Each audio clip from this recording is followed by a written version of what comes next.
Las personas con TEA suelen presentar diferencias a la hora de procesar la información sensorial del entorno, por lo que va a ser muy frecuente que nos encontremos reacciones de hiposensibilidad sensorial o hipersensibilidad sensorial. Cuando hablamos de hiposensibilidad sensorial, de lo que estamos hablando es de que la falta de estimulación es lo que provoca malestar, por lo que va a ser muy frecuente que veamos a estas personas como cansadas, con gran falta de interés o que parezca que están desconectadas. Pero también nos podemos encontrar comportamientos que busquen esa estimulación, como pueden ser movimientos excesivos o provocar o escuchar ruidos que sean muy fuertes.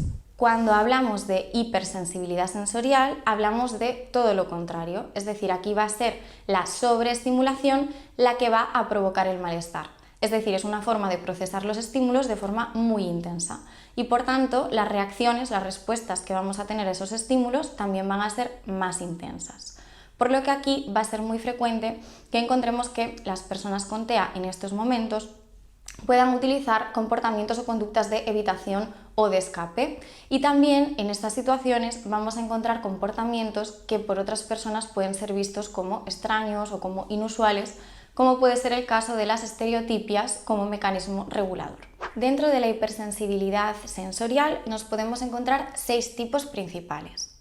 Podemos encontrarnos hipersensibilidad auditiva, es decir, una manera de procesar los sonidos de forma muy intensa. ¿Esto qué va a provocar?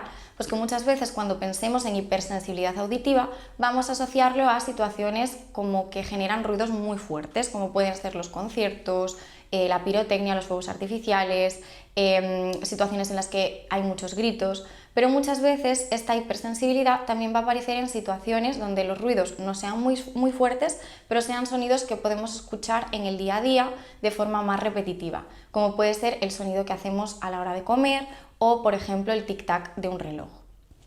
En este tipo de situaciones va a ser frecuente que veamos que las personas con TEA pueden necesitar taparse los oídos o muchas veces van a empezar a evitar ciertas situaciones o ciertos lugares. Entonces, en estos casos, además de intentar evitar lugares en los que haya muchas personas, mucho ruido, muchas voces o gritos, es muy importante también muchas veces recurrir a auriculares de cancelación del ruido. También nos podemos encontrar con hipersensibilidad a nivel visual. En este caso, lo que nos molestaría o lo que procesaríamos muy intensamente sería la luz, con lo que nos va a poder molestar o deslumbrar con más facilidad. Aquí podemos hablar de la luz de los semáforos, la luz de los focos o incluso la luz solar.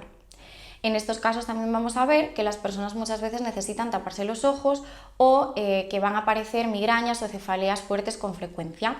Lo que podríamos hacer en estas situaciones, además de utilizar gafas de sol, es intentar cambiar en la medida de lo posible todos los fluorescentes o lo que sean los focos por lámparas y una cosa muy importante en el caso del aula, si tenemos niños con este tipo de hipersensibilidad, alejarles lo máximo posible de la ventana y de cualquier fuente intensa de luz.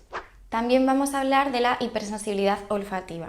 Esto quiere decir que vamos a procesar los olores de forma muy fuerte, ya sean agradables o desagradables. Podemos hablar de los olores de la calle, de personas o muchas veces de la comida, por lo que sí que se va a generar muy frecuentemente rechazo a ciertos alimentos por el olor.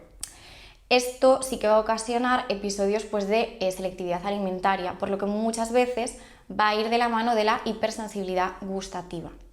Cuando hablamos de este tipo de hipersensibilidad, hablamos de ese rechazo por la textura, la consistencia o los sabores, por lo que también se van a rechazar alimentos por estas características.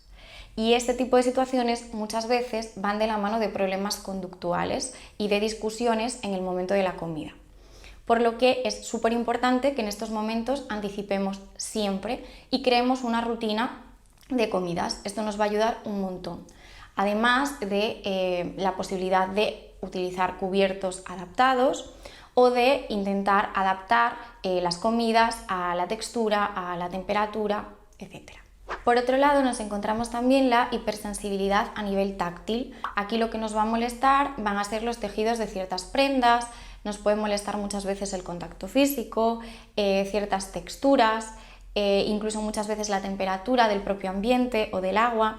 Entonces, cuando se da este tipo de hipersensibilidad, sí que es cierto que muchas veces van a poder aparecer irritaciones en la piel, incluso a veces se va a modificar la postura a la hora de utilizar ciertas prendas o a la hora de caminar con ciertos calzados, y va a ser muy frecuente que en los momentos de rutina de higiene personal muchas personas rechacen o eviten estos momentos por el hecho de estar en contacto con ciertos productos o incluso con la temperatura del propio agua. Por último, podemos hablar de la hipersensibilidad propioceptiva y vestibular. Esta va a afectar a cómo percibimos nuestro cuerpo en el espacio y también al equilibrio. Por lo que puede ser que si encontramos esta hipersensibilidad, pues las personas tengan una musculatura débil y rechacen o eviten hacer esfuerzos físicos. Muchas veces también van a percibir los movimientos del propio cuerpo o del entorno como muy violentos o bruscos, por lo que estas personas van a ser más propensas a tener desequilibrios, a tener miedos a las alturas, caerse o darse golpes por no medir bien las distancias.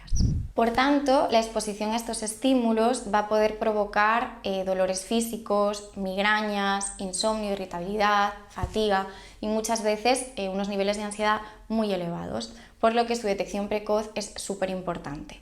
Así que si detectamos algún tipo de indicio de este estilo, es importante que acudamos a evaluar el perfil sensorial de la persona para poder trabajar esas dificultades de procesamiento sensorial lo antes posible, ya que muchas veces van a repercutir a su vida social y también al área académico y familiar, porque si no se entienden y no tenemos en cuenta este tipo de hipersensibilidades, muchas veces van a aparecer como rabietas, berrinches o problemas de conducta. Y tenemos que entender que lo que son episodios de respuesta a saturación de estímulos que muchas veces son muy intensos o dolorosos.